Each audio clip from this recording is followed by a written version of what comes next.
시편 107편 1절. 여호와께 감사하라. 그는 선하시며 그 인자하심이 영원함이로다. 선하신 나의 하나님 감사합니다 라는 제목으로 하나님의 말씀을 함께 나누기를 소망합니다. 여행을 좋아하는 시인 유시아 씨가 인도를 여행하면서 경험한 재미난 이야기들을 엮은 책이 있습니다.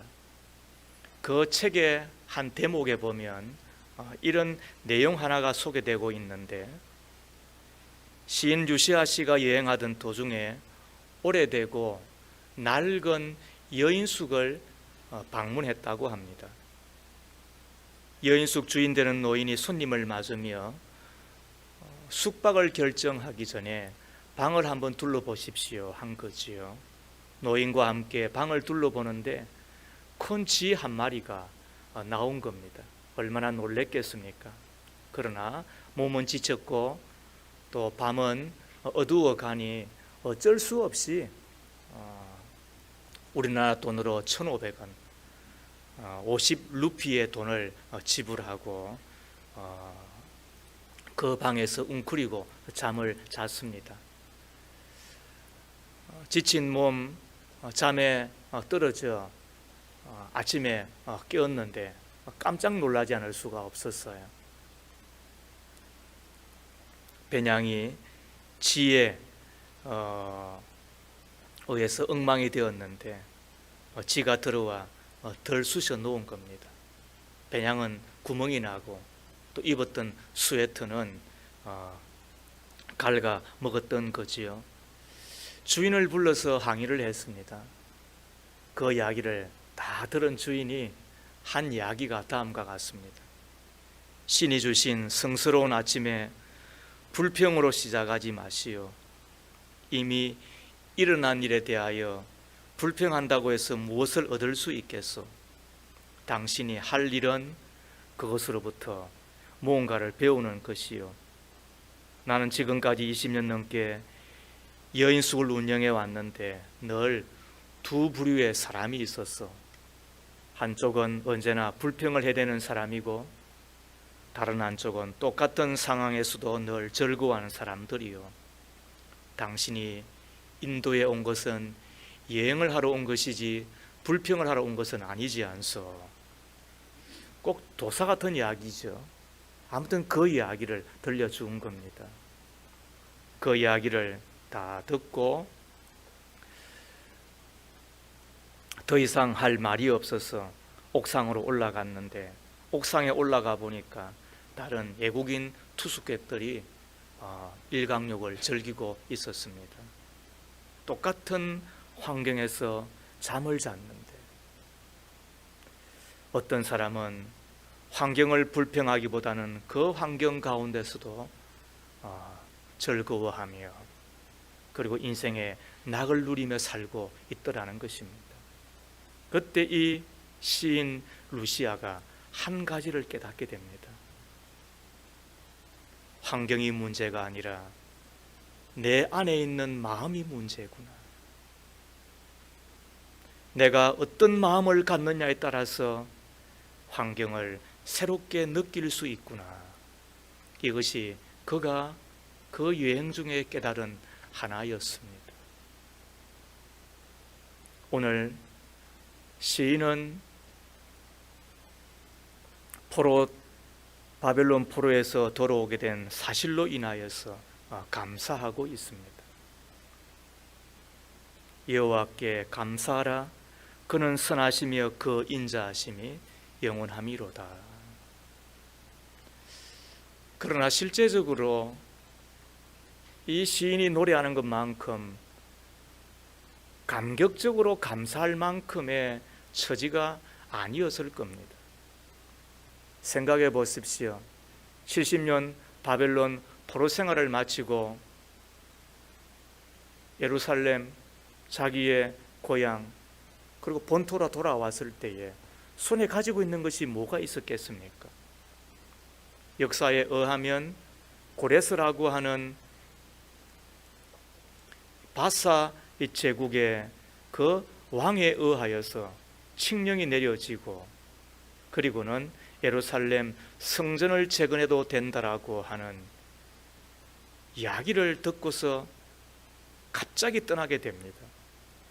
그러므로 저들이 느부갓네살 왕에 의하여서 약 70년 전에 예루살렘 성전에 있던 그 성물, 그 기구들 정도만 가지고 온 것입니다. 그것도 성전을 건축하는 데 필요한 것들 외에는 아무것도 없습니다. 행색은 어땠을까요? 먹을 것은 어땠겠습니까? 그리고 기거할 곳이 마땅했겠습니까? 한마디로 말하면 모든 것이 불비하고 불편하고 그래서 불평이 나올 수밖에 없는 그런 상황이었을 거예요. 그런데도 불구하고 시인은 어떻게 이야기합니까? 감사하라, 감사하라고 이야기하고 있는 것입니다. 코로나 재난 시대를 맞이하여 감사의 고백이 심지 않다고 하는 것이 우리들의 동일한 마음인 것 같습니다. 감사하고는 싶은데 모든 것이 다 흥크러졌습니다. 뒤틀리고 그러다 보니까 나의 계획이 빗나가고 그래서 감사가 쉽지 않습니다. 감사하고는 싶은데 나의 시간과 마음마저 빼앗겨 버린 듯한 그래서 내 손에서 떠나가고 있는 것을 보며 감사가 쉽지 않습니다. 감사는 하고 싶은데 송두리째 일상이 흥크러진 것 그래서 기약 없이 하루하루 지나가는 것을 보며 감사의 고백이 쉽지 않은 우리를 보게 됩니다. 감사는 하고 싶습니다. 그런데 내가 머문 곳이 예전과는 다르고 시시각각 변하는 코로나 바이러스 재확산 소식과 정부의 방역 방침의 변화로 인해 스트레스가 더 심해지면서 감사의 고백이 쉽지 않다는 것이 지금 우리들의 처지일는지 모릅니다. 감사라는 단어는 알고 있는데 감사를 삶에 적용하며 산다고 하는 것이 쉽지 않다는 것이 오늘 우리들의 모습은 아닌가 생각하지 않을 수가 없는 것입니다. 그런데 이때 시인은 우리에게 소개하고 있는 하나가 있습니다. 루시아 시인이 이야기했던 것처럼 환경이 문제가 아니라 우리 안에 있는 마음, 그 마음에 따라 환경 가운데서 똑같은 환경 가운데서도 한 사람은 감사하고 한 사람은 즐길 수 있다고 한 것처럼 오늘 시인이 우리에게 소개하고 있는 그 하나가 무엇일까요? 그게 바로 하나님의 선하심입니다. 하나님의 인자하심입니다. 영원하신 하나님의 선하심 그리고 하나님의 인자하심 이것을 우리 가운데 소개하며 그 하나님의 선하심을 바라보라고 우리 가운데 소개하고 있습니다. 요즘은 이 선하다라고 하는 이야기, 이 착하다라는 말로 번역이 되는데 그 많이 등장하는 단어이잖아요. 그래서 뭐 착한 사람인 것처럼 뭐 착한 가격, 또 뭐 착한 커피, 또 착한 여행, 착한 가게, 또 착한 몸매 이런 등등 이 착하다라는 단어를 들으면서 어떤 의미로 다가오세요? 착하다, 적당하다, 아니면은 내 수준에 맞다, 아니 나한테 유리하다, 나한테 이익이 된다. 자, 그렇다면 하나님이 선하시다라고 할 때 하나님의 선하심을 생각하면 어떤 의미로 내한테 다가오시나요? 하나님의 선하심, 나에게 마냥 잘해주시는 하나님, 뭐 괜찮아 라고 이야기하시며 나에게 말씀해 주시는 하나님으로 아니면 나의 손을 꼭 잡으시며 나에게 말씀하시는, 나는 내가 좋아 라고 하시는 그 하나님으로, 물론 어떤 의미로도 다 좋아요. 왜냐하면 여러분이 생각하고 상상한 것보다도 더한 분이 좋으신 선하신 하나님이시니까 말이죠. 그런데 이 선하심이라고 하는 본래의 말은 히브리어로 토브라고 합니다. 이 토브라고 하는 말은 더 좋다. 그래서 공동 번역에서는 이 말을 어지신 이렇게 번역을 했더군요.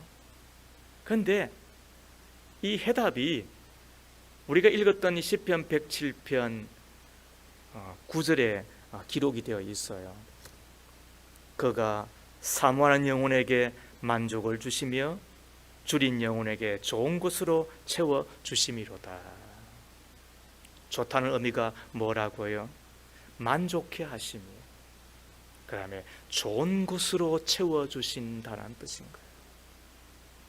우리는 여기에서 하나님의 그 선하심이 어떤 의미인가가 이제 조금씩 선명해지는 거예요. 그 중에 첫 번째가, 하나님의 선하심은 늘 우리의 행복을 원하시고 우리의 행복을 정진시키신다라고 하는 뜻이 되는 것입니다. 하나님은 지으신 피조물이 행복하기를 원하시는 거예요. 특히 하나님은 당신의 백성들이 매일매일 행복하게 사시기를 바라며 그 행복을 위하여 일하고 계신다는 뜻이 되는 거예요. 사실 사람들이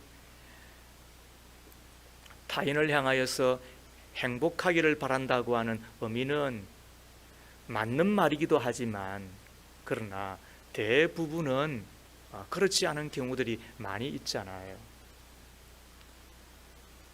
존경합니다, 또 혹은 사랑합니다 한마디 우리가 전하는 글을 읽어보니까 참 그 한 분 때문에 내가 예수 믿고 더 잘 믿고 하나님의 일을 하시며 사는 분이 된 것, 참 고마운 일이지요. 그러나 조금 더 가까이 가보면 거의 모두는 다 도토리 키재기 형식으로, 그리고는 수준이 다 비슷한 거예요. 그가 나에게는 잘해주었어요. 왜? 부모기 때문에 그런 거예요. 그가 나에게는 잘해주었어요. 특별한 한 사람이기 때문에 그런 거예요. 그러나 대부분은 어떻다고요? 이기적이고 자기 중심이에요. 축복하지만은 축복받기를 원해요. 사랑하지만은 사랑받기를 원하는 거예요. 인정하고 배려하지만은 그러나 그 마음 가운데는 인정해주지 아니할 때, 그리고 배려받지 못할 때 섭섭함과 그리고 그 억울함을 견디지 못하는 거예요. 그게 다 똑같아. 왜? 우리 모두가 다 갖고 있는 본성이기 때문에 그러는 거예요. 그런데 한 분만은 달라요. 그분이 누구라고요? 하나님이세요. 하나님의 본성은 악하지 않아요. 하나님의 본성은 선하신 거예요. 하나님의 본성은 우리의 행복을 원하시는 거예요. 우리가 잘 되기를 바라시는 거예요. 그래서 하신 일이 뭐예요? 하나님께서 우리를 구원하신 거잖아요. 구원하였다는 이야기가 뭐예요? 큰 위험에서 건진다는 뜻이에요. 우리 인생에 있는 위험이 어떤 것이 있을까요? 어떤 이는 이야기예요. 나는 아무 위험이 없다. 그거는 교말이고 그거는 무지의 소치예요. 인생은 본시 위험에 놓여 있는 연약한 존재들이지요. 어떤 이는 질병을 만납니다. 질병이 대수롭지 않다고요? 젊은 날에는 그런 말 할 수 있어요. 정병을 만나면 또 나이가 드셔도 그런 말 할 수 있었어요. 그러나 진짜 병을 만나면 코로나19와 같이 자칫 잘못하면 사경을 헤맬 수 있다, 후유증이 심하다라고 하는 그 공포에 휩싸이면 그 질병은 그냥 대수롭지 않은 문제가 아니라 뭐라고요? 우리 인생에 다가오는 큰 위험인 거예요. 가난이 인생의 위험일 수 있죠. 우리가 큰 가난을 겪어보지 않아서 그렇지 가난에 처해보면 보통의 고통이 아닙니다. 가난은 무서운 것입니다.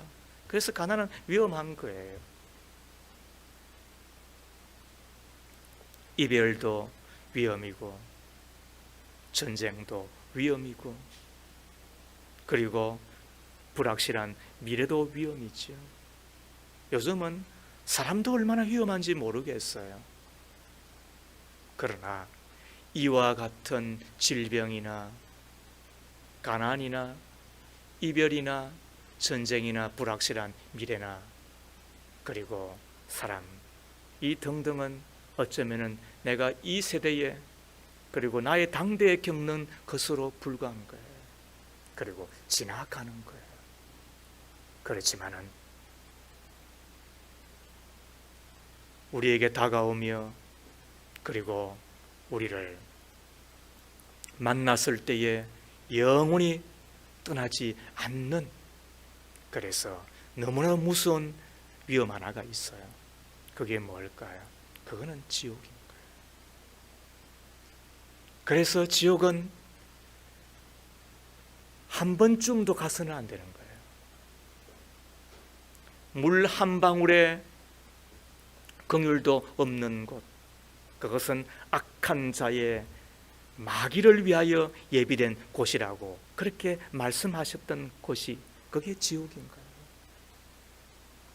그래서 이 세상에 가장 무서운 것, 그리고 다가오는 그 가운데서 가장 무서운 것은 뭐라고요?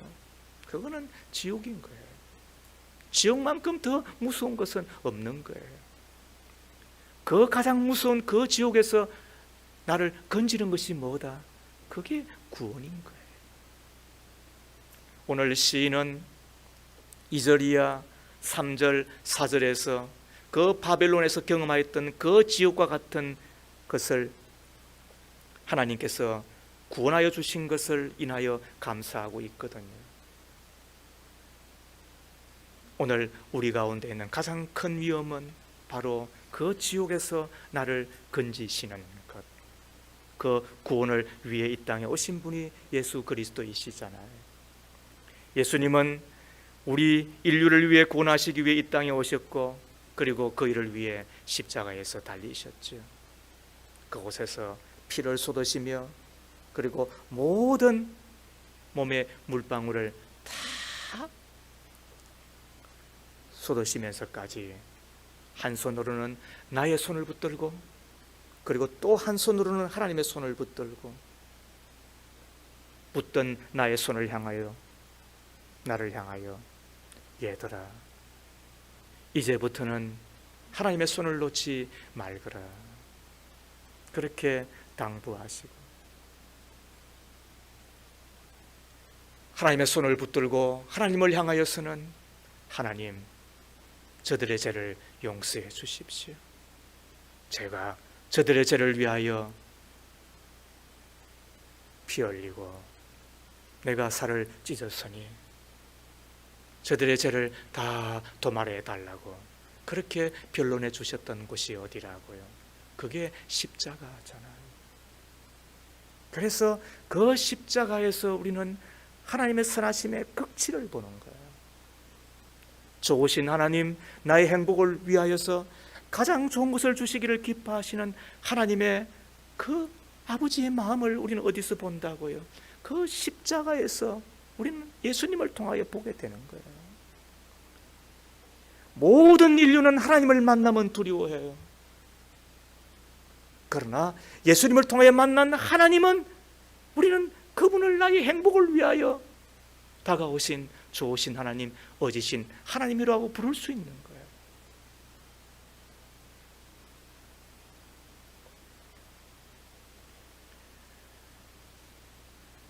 중국의 선교사의 이야기를 들어보았더니 중국 선교사님 한 분이 한국으로 추방을 당했어요. 중국으로 떠날 때 한국에서는 가족들이, 교인들이 울면서 파송 예배를 드려 주었는데, 막상 중국에서 추방을 당할 때 죽을 힘을 다해 섬겼던 그 지역의 사람들, 교회의 사람들 중에는 눈물 한 방울 흘린 사람이 없었답니다. 오히려 생명을 다 내어주고 섬기며 사랑했던 그 나라로부터 추방 위협을 받고 막상 아무것도 손에 갖지 못하고 쫓겨나듯이 우리나라로 떠나와야 하는데 그 마음의 상처가 얼마나 컸겠어요. 그때 십자가에 달리신 예수 그리스도를 바라보았대요. 주님의 마음은 자신과 비교할 수 없이 아프셨겠구나. 그 마음이 느껴졌을 때에 비로소 저들을 용서하고 저들을 사랑하고 그리고 저들을 위하여 다시 기도할 힘이 주어지더라라는 이야기예요. 사랑하는 믿음의 가족 여러분, 십자가를 만나면 억울함이 없어요. 십자가를 만나면 섭섭함이 없어요. 그 십자가상에서 하나님의 선하신 그 성품을 만날 수 있기 때문인 거예요. 그러므로 하나님의 선하심에 대하여서 조금이라도 의심이 든다고 한다면 다시 바라봐야 될 것이 있습니다. 그것은 예수님의 십자가예요. 그 십자가상에서 나를 위하고 나를 대신하여 죽어가시면서까지도 그렇게 기도해 주셨던 예수 그리스도, 그분의 얼굴을 배우는 것을 힘을 쓰셔야 되는 거예요. 그때 우리는 감사하며 감격하며 다시 하나님의 선하심을 노래할 수 있지 않겠습니까?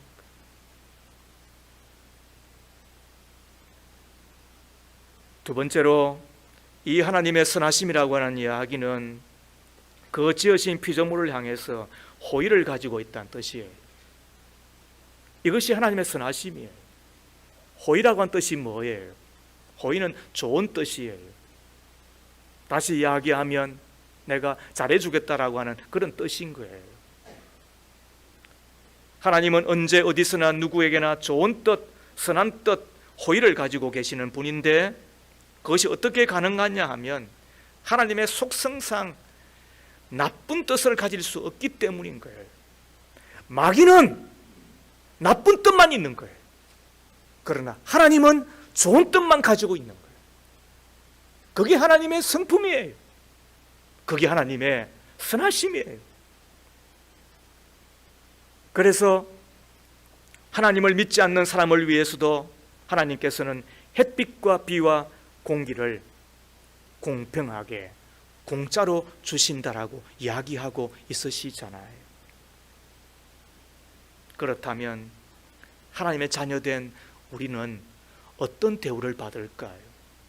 마태복음 7장 9절 이하에 보면 너희 중 누가 아들이 떡을 달라 하면 돌을 주며 생선을 달라 하는데 뱀을 줄 사람이 있겠느냐? 너희가 악한 자라 할지라도 좋은 것으로 자식에게 줄 줄 알거든 하물며 하나님께서 너에게 좋은 것을 주시지 않겠느냐? 저는 이 말씀을 볼 때마다 너무 좋은 거예요. 그래서 하나님 그리고 아버지라고 부를 수밖에 없어요. 악한 자라도 좋은 것을 주는 것이 이 세상의 아버지거든. 하늘 아버지께서 너희에게 좋은 것을 주시지 않겠느냐? 그래서 하나님 아버지라고 부르는 거예요. 제가 가사이글 시야가 있을 때에 서울 남교회라고 하는 이 구로 쪽에 있는 언덕의 교회에 제가 사역 부름을 받고 갔는데 그때 박원순 목사님이라고 지금은 고인이 되셨어요. 70을 바로 앞둔 분이었는데 주일 예배를 인도하시면서 이 자리에서 했던 그 기도가 지금 36년이 지났는데도 불구하고 잊혀지지 않을 뿐만 아니라 지금도 새록새록 가슴에 와닿아요.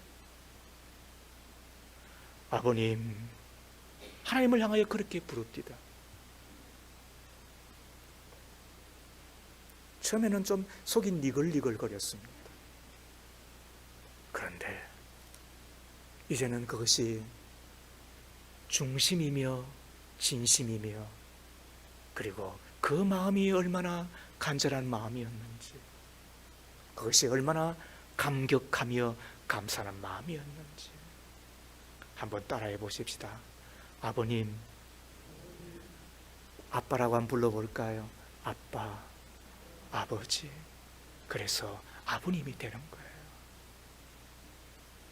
왜요? 우리를 향하여 좋은 것을 주시기를 기뻐하시는 그 성품을 가진 선하신 하나님이기 때문에 그런 거예요. 그렇다면 구하며 사셔야지요.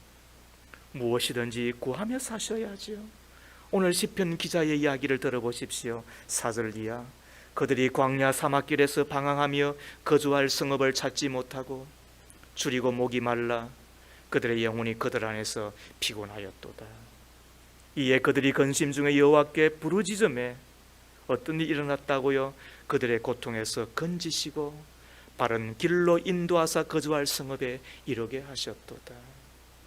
우리가 구하고 살면 응답은 하나님께서 하시는 거예요. 우리가 기도하고 살면 하늘 문은 하나님이 여시는 거예요. 동서남북의 상황 때문에 우리가 하늘을 향하여 아버지의 이름을 부르지만, 그러나 우리의 그 아버지라고 하는 그 한마디를 들으시고 문은 누가 연다고요? 응답은 누가 한다고요? 좋은 것은 누가 주신다고요? 그래서 하나님은 어떤 분이라고요? 좋으신 분, 선하신 분, 호의를 갖고 계신, 좋은 뜻을 갖고 계시는 분이 되는 거예요. 그게 하나님의 선하심인 거예요. 시인은 그것 때문에 어떻게 한다고요? 감사하며 감격하며 사는 거잖아요. 최근에 우리 한 권사님의 기도의 내용을 소개받았습니다. 제 목장 일지에 적었습니다. 하나님이 주시는 마음을 따라 교회 나와 기도하는데 강단 앞에서 무릎을 꿇고 기도하고 싶더랍니다. 굳이 이렇게 할 필요는 없는데, 하지만 하나님이 주신 마음이니까 순종하며 기도를 시작하였는데, 골다공증으로 수치가 3008이었대요. 마이너스 2.5가 되면 이 골다공증 질병이 되는데 마이너스 3008이니까 조금 더 하잖아요. 그런데 최근에 재어보았더니 마이너스 1.9로 올라갔다는 거예요. 그래서 하나님께서 그 기도를 들으시고 더 좋은 것도 주시겠죠. 그런데 그것마저도 수치를 쑥 올려주시는 거예요. 얼마나 감사한지. 사랑하는 여러분, 믿기를 바랍니다. 구하지 않아서 열려지지 않는 문이 많아요. 구하면 못 열 문이 없는데 말이지요. 구할 때 하나님의 선하심이 나타나 우리를 풍족하게 하시고 우리 영혼을 만족시키십니다. 그것이 구절이에요. 그가 사모한 영혼에게 만족을 주시며 줄인 영혼에게 좋은 것으로 채워주심이로다. 믿으시기를 바랍니다. 이것이 뭐라고? 하나님의 선하심인 거예요. 그렇다면 하나님 앞에 기도하며 사세요. 무시로 하나님 앞에 기도하며 사세요. 호흡하듯이, 화살을 날리듯이. 근심이 있고 염려가 있을 때도, 엉클어지고 뒤죽박죽이 되고, 그래서 우왕좌왕할 수밖에 없는 바로 이때에도 우리 가운데 가장 필요한 것이 뭐라고요? 선하신 그 하나님, 나에게 호의를 베푸시는 하나님의 그 성품 때문에 믿고 주께로 나아가 주의 얼굴을 배우며 아버지, 바로 그거 부르는 것 아니겠습니까? 그때 우리가 다시 감격하며 감사하며 다시 하나님의 얼굴을 배우는 우리들이 다 되지 않겠습니까? 하나만 더 보십시다. 하나님의 선하심에는 우리를 보다 유익하게 해 주신다라고 한 뜻이 있습니다.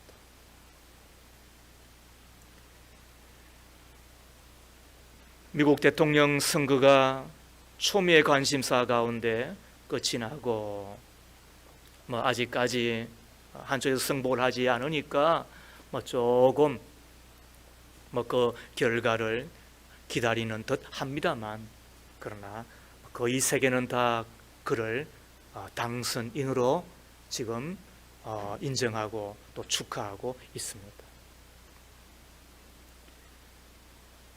그분이 앉아있는 책상에는 수십 년간 간직해온 만화 액자가 있다고 하는데, 사진 한번 띄워봐 주세요. 보세요.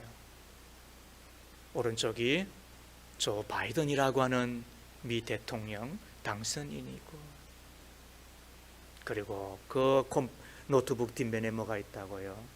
저기 가로 네모 안에 있는 것 같은 바로 저 만화 두 컷이래요. 이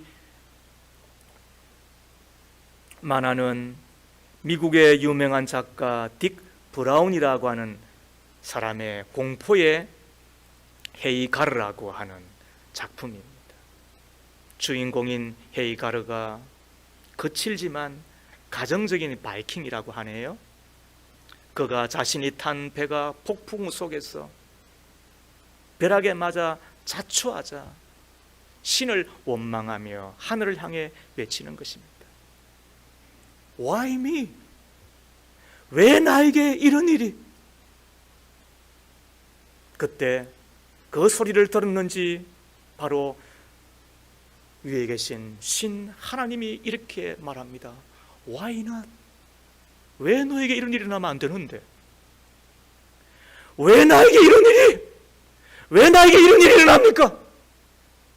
우리는 그분의 이력을 이미 어느 정도는 알고 있잖아요.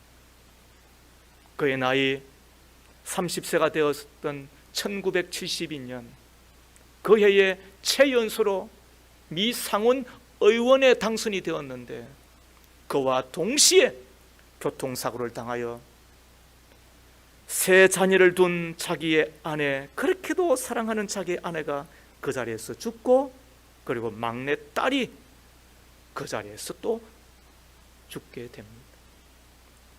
두 아들마저도 부상을 입고, 나중에는 그 큰 아들도 그의 나이 48살이 되었을 때, 아마 2014년인가요? 예, 그때 뇌암에 걸려서 또 죽는 것을 겪어야 했으니, 그 순간순간마다 그가 외치고 싶지 않았겠습니까?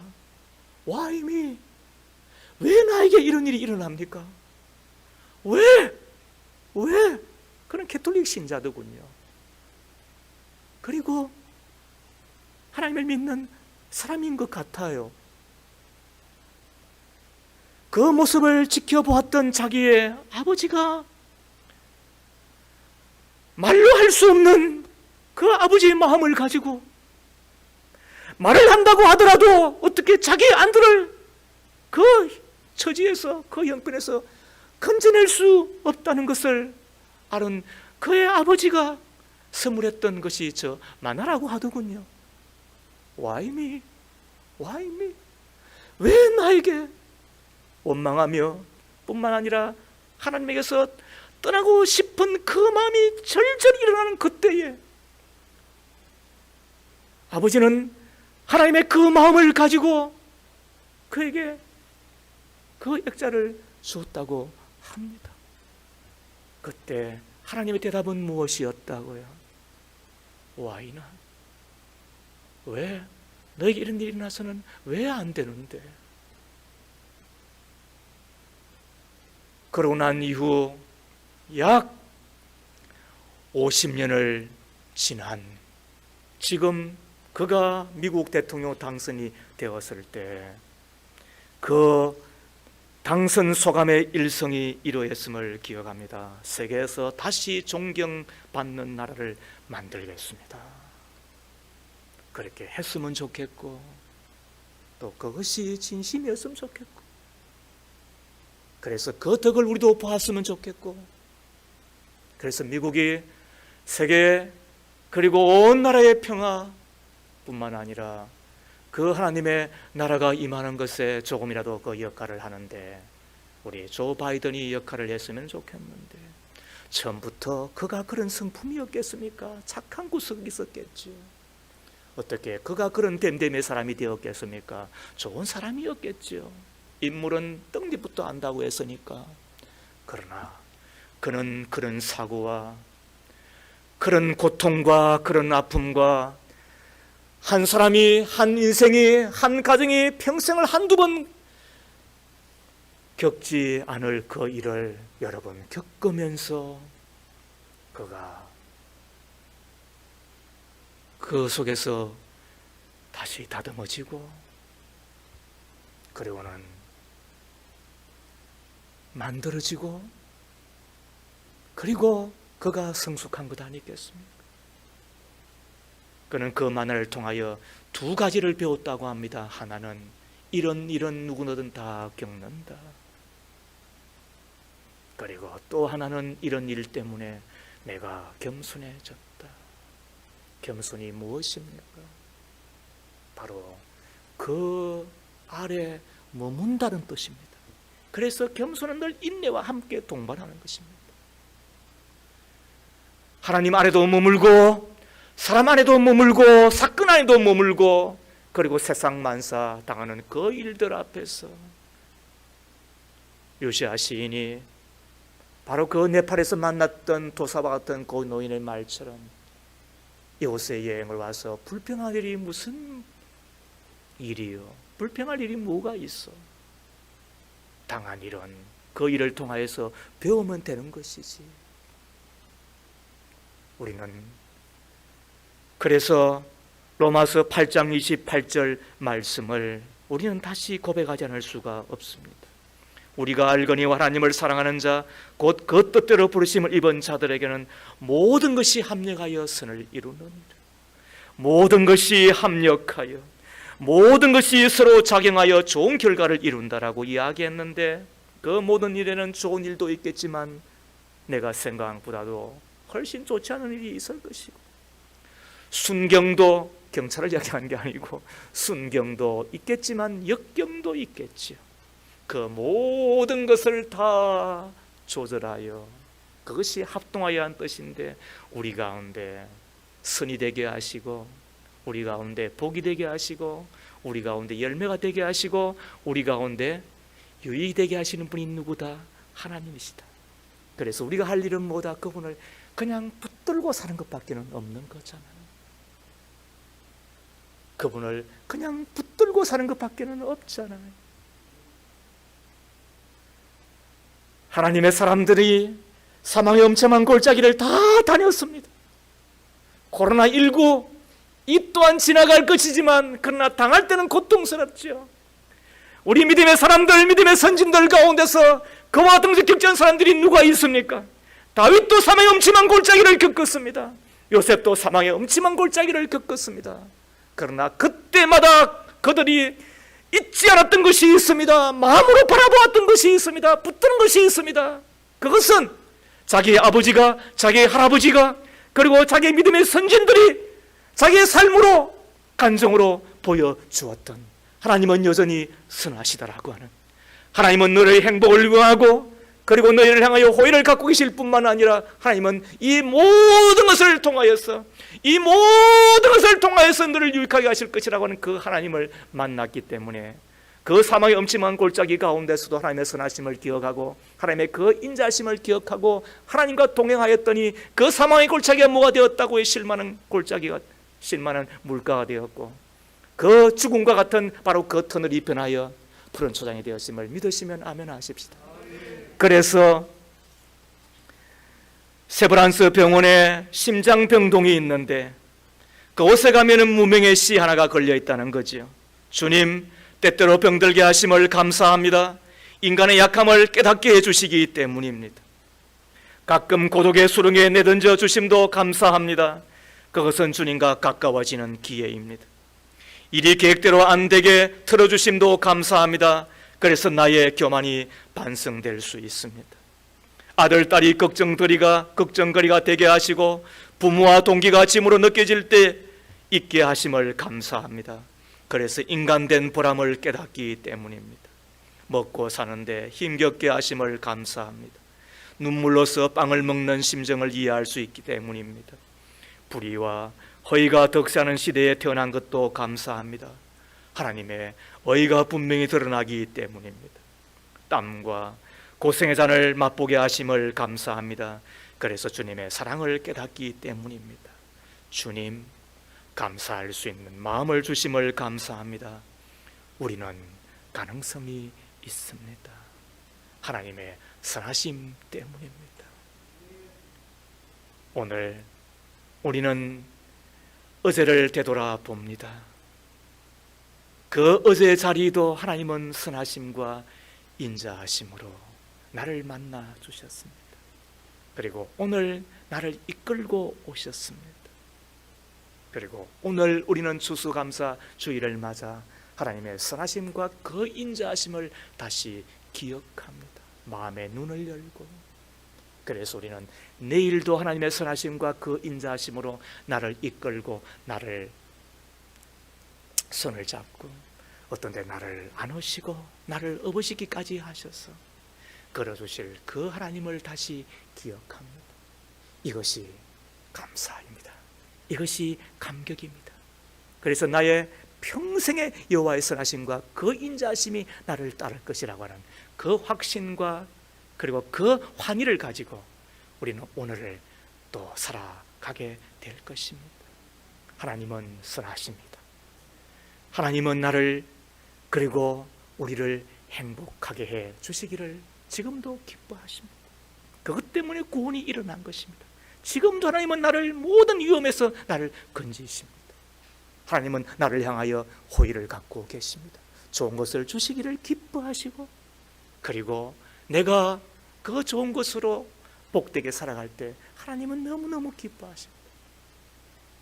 하나님은 우리의 모든 형편을 다 통하여 더 유익하게 해 주시는 그 하나님, 하나님의 그 선하심을, 하나님의 영원하신 그 선하심을 기억하는 저 여러분 다 되기를 주의 이름으로 축복합니다.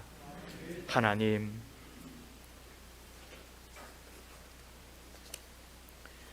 올 한 해 동안 우리와 함께 계셔서 항상 좋은 것을 주신 하나님을 기억합니다. 지나고 보니 모든 것이 하나님의 은혜였습니다. 모든 것에 감사합니다. 그런데 그때는 왜 그렇게 불평하고 원망했는지, 우리의 시야가 좁아져서 하나님의 선하심을 볼 눈이 없어서 이제 한 해를 돌아보며 진심으로 하나님의 은혜에 감사드립니다. 아팠던 때도 은혜의 시간이었습니다. 눈물 흘리던 때도 하나님의 손길이 함께 했습니다. 아무도 내 곁에 없구나 외로움을 느낄 때도 하나님은 저의 곁에 계셨습니다. 아무도 모르는 고민을 안고 괴로워할 때도 주님께서 저희의 마음을 안아주셨습니다. 실패했을 때도 주님은 다시 일어설 용기를 주셨습니다. 주님의 선하심은 한이 없습니다. 주님의 능력은 한이 없습니다. 주님의 사랑은 한이 없습니다. 이제부터 주님을 더욱 신뢰합니다. 참 좋으신 나의 아버지 하나님, 그 하나님은 사랑으로 보듬어 주시는 아버지 하나님, 사랑하며 찬양하며 감사하며 살겠습니다. 선하시고 인자하신 예수님의 이름으로 기도합니다. 아멘.